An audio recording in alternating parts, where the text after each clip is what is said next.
खबर वही जो हकीकत के करीब हो, सूचना वही जो आपके लिए जरूरी हो। VSM प्राइम, निष्पक्ष, निर्भीक और सटीक पत्रकारिता का प्रतीक। मंगरुल पीर, मालेगांव और रिसोड तहसील के राहत पैकेज से बाहर होने से किसानों में आक्रोश। आसे गांव से मुख्तार सागर की विशेष रिपोर्ट।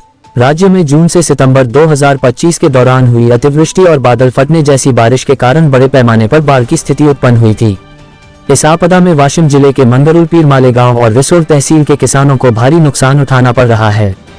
खेतों में खड़ी फसलें पूरी तरह नष्ट हो गईं, कई जगह मिट्टी बह गई, खेती के उपकरण बह गए, पशुधन की मृत्यु हुई, घर ढह गए और कुओं को भी गंभीर क्षति पहुंची। इन कारणों से किसान गहरे संकट में फंस गए हैं। स्थिति की गंभीरता को देखते हुए राज्य के कृषि मंत्री तथा वाशिम जिले के पालक मंत्री दत्तात्रेय भरने ने स्वयं इन तहसील का दौरा कर नुकसान का जायजा लिया था। किसानों को भरोसा था कि सरकार उनकी भरपाई के लिए विशेष राहत पैकेज घोषित करेगी। अतिवृष्टि से फसल पूरी तरह बर्बाद, खेतों की जमीन बह गई, उपयोग लायक नहीं बची, पशुधन की मौत से आर्थिक नुकसान, कई गांवों में घर और कुएं क्षतिग्रस्त, आजीविका के साधन नष्ट हो गए हैं। फिर भी सरकार ने इन तहसील को मदद के योग्य नहीं माना।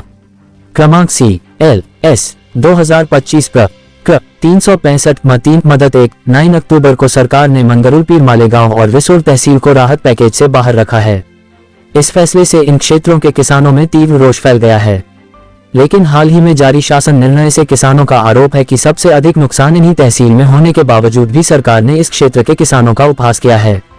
मंगरुल पीर, मालेगांव और रिसोड को विशेष राहत पैकेज में तुरंत शामिल किया जाए, हुए नुकसान का सही पंचनामा कर उचित आर्थिक सहायता दी जाए, खेती, पशुधन, घर और बुनियादी सुविधाओं का समग्र पुनर्वसन किया जाए की मांग कर रहे हैं।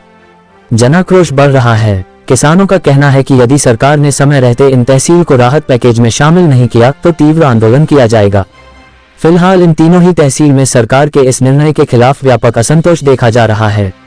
यह मुद्दा अब तूल पकड़ चुका है और सरकार पर दबाव बढ़ रहा है कि वह अपना निर्णय बदलकर इन तीनों तहसील को राहत पैकेज में शामिल करे।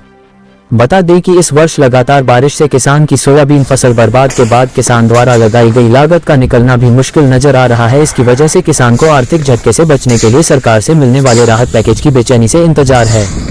जिला संवाददाता मुख्तार सागर, आसेगांव। अब्दुल रफीक, आसेगांव से किसान बोल रहा हूँ।